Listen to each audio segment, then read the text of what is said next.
Bonjour à tous et marhaba de cette semaine en Turquie. La guerre continue en Ukraine et la Turquie se retrouve en première ligne face à la Russie. Après avoir condamné l'agression russe, Ankara s'est abstenu de suspendre la Russie du Conseil de l'Europe, puis a fourni des drones à l'Ukraine. Une position ambiguë au départ qui s'est clarifiée au fil de la semaine. Alors que l'invasion de l'Ukraine par la Russie atteint son 8e jour, la Turquie adopte une posture moins vocale que ses alliés de l'OTAN, mais continue de fournir des drones de combat aux forces armées ukrainiennes. Le ministre ukrainien de la Défense, Oleksiy Reznikov, a déclaré sur un message Facebook qu'ils avaient pris livraison d'autres Bayraktar TB2 sans donner plus de détails. Le ministère turc des Affaires étrangères a souligné que la livraison du drone de combat était le fruit d'une vente et non d'une forme d'aide militaire. Lors d'une conférence de presse mardi, l'ambassadeur d'Ukraine au Royaume-Uni, Vadim Pristiako, a déclaré « Nous sommes en contact avec la Turquie pour acheter plus de drones. Bien que la Turquie nous les fournisse, nous sommes encore loin de les utiliser efficacement. » Pendant ce temps, l'invasion a une fois de plus ramené la Convention de Montreux sur le devant de la scène. Cette convention, signée en 1936, régit le passage des navires dans le détroit du Bosphore. La convention exige que les navires civils soient autorisés à traverser librement le détroit, mais autorise la Turquie à décider du passage des navires militaires si leur port d'attache n'est pas en mer Noire. S'exprimant le premier jour de l'attaque, l'ambassadeur d'Ukraine à Ankara, Vassil Botnar, avait déclaré « J'ai transmis la demande d'aide et de fermeture du détroit au ministère des Affaires étrangères turc. L'article 19 de la Convention de Montreux doit être appliqué. » En réponse, le 25 février, le ministre des Affaires étrangères Mevlut Çavuşoğlu avait déclaré que si l'état de guerre entre la Russie et l'Ukraine était légalement constaté, le passage des navires de guerre dans le détroit serait interdit. Le ministre a déclaré « Nos experts travaillent pour savoir s'il y a un état de guerre ». Mais le 27, Çavuşoğlu clarifie sa position. Ceci n'est plus une opération militaire, c'est officiellement un état de guerre. Il a déclaré que la Turquie avait interdit le passage de 4 navires militaires russes. Il a dit « La dernière fois, il a été dit que les 4 navires des Russes arriveraient les 27 et 28 février.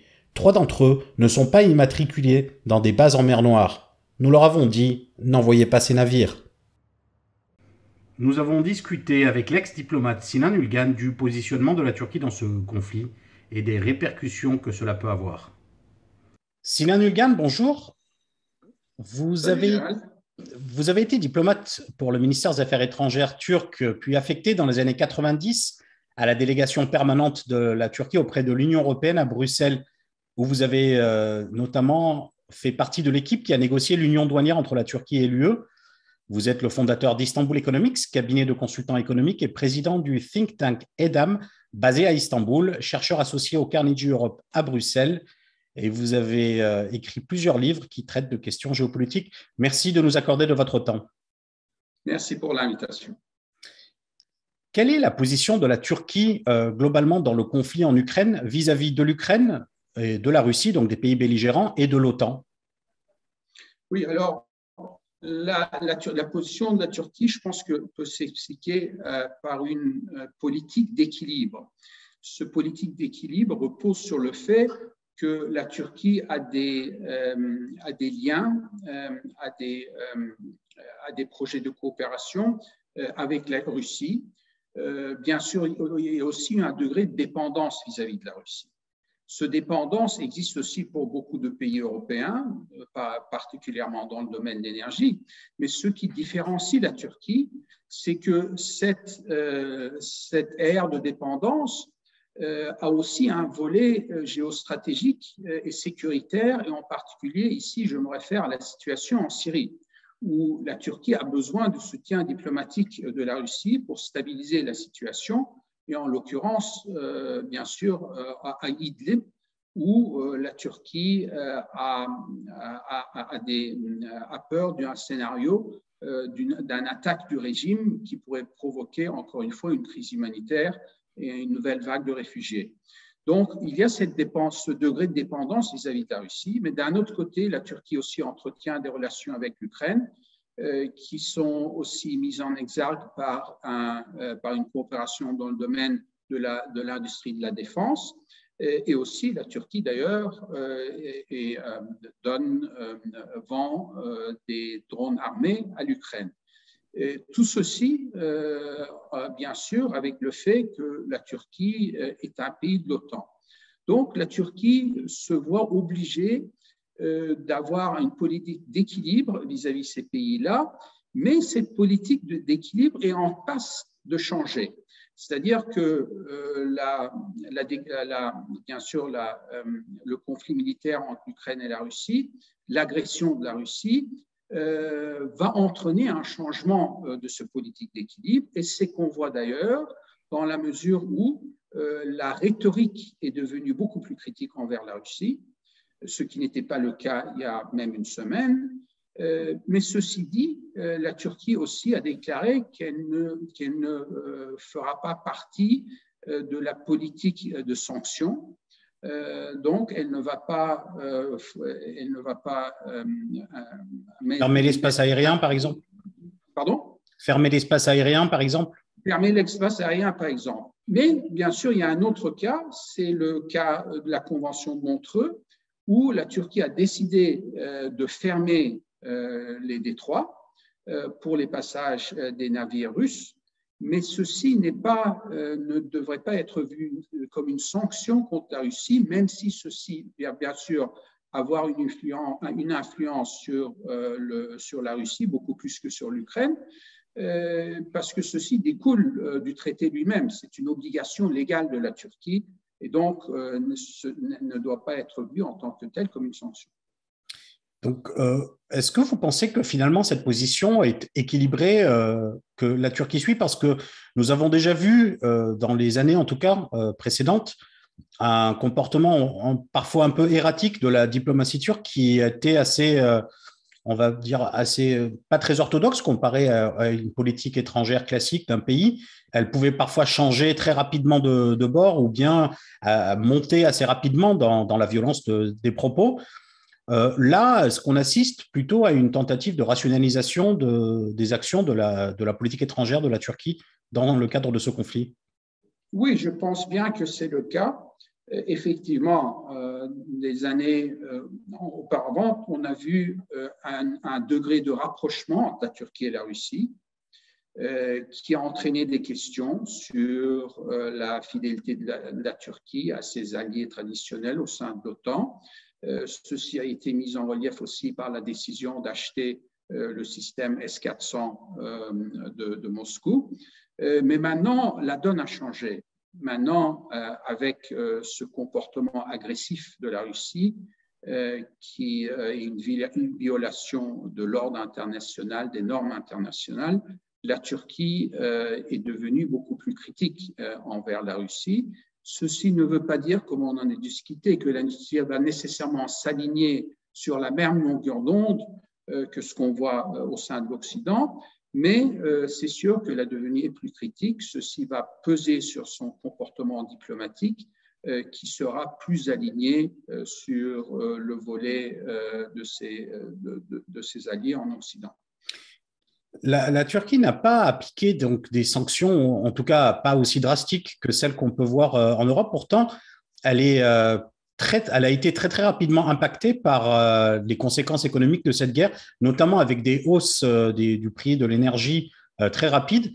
Et le pouvoir, enfin Ankara en tout cas, affronte cette crise sans matelas de réserve, justement à cause de la crise monétaire.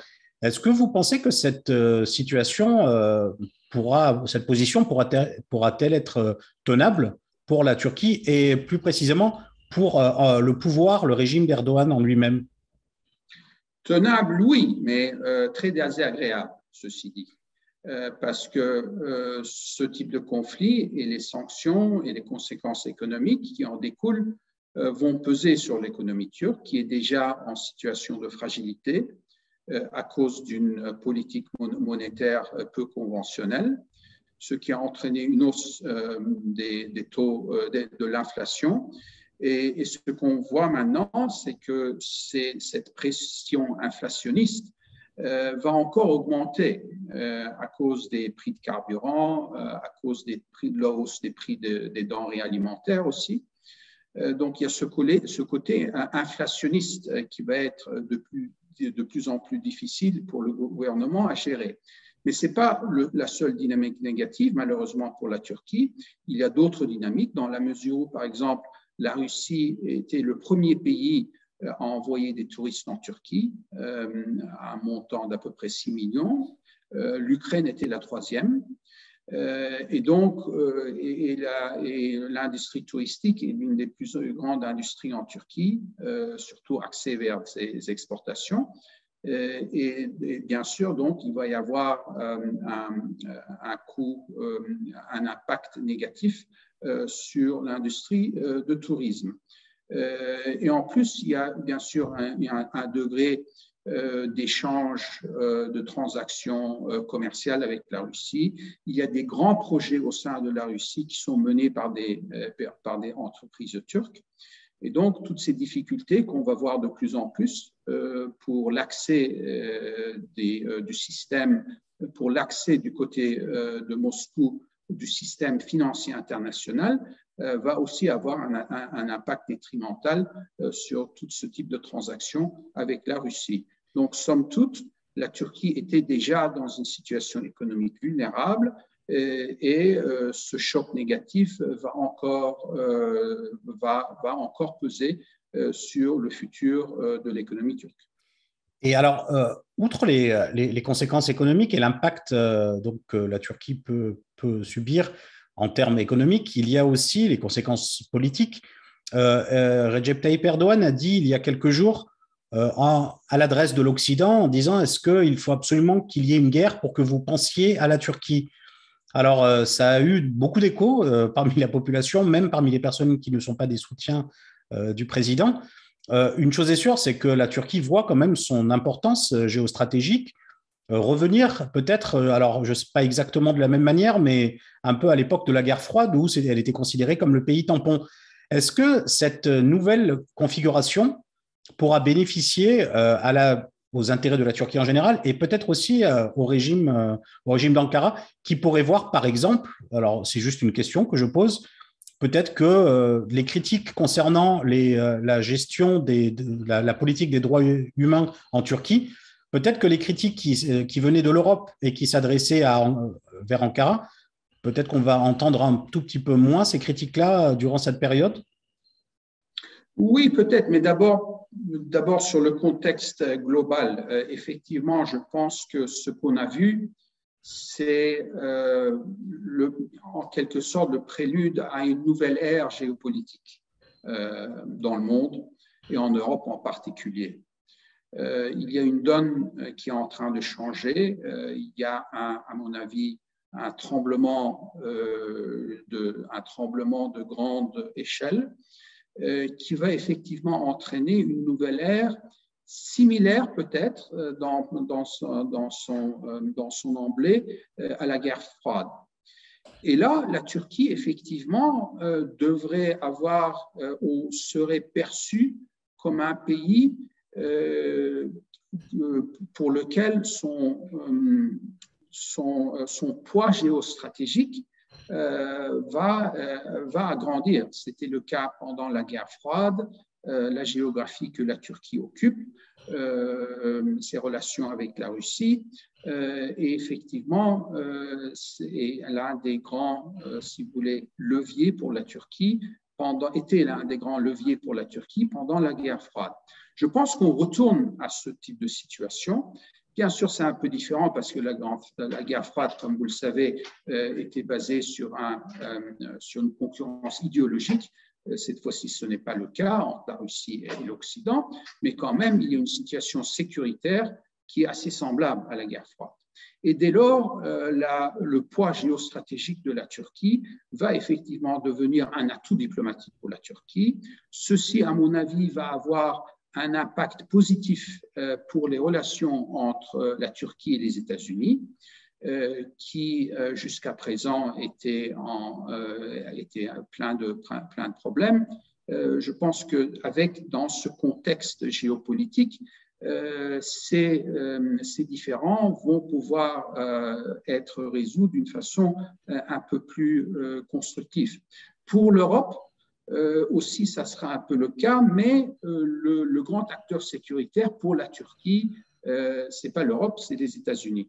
Et c'est là où on va voir, à mon avis, un impact plus net, plus substantiel.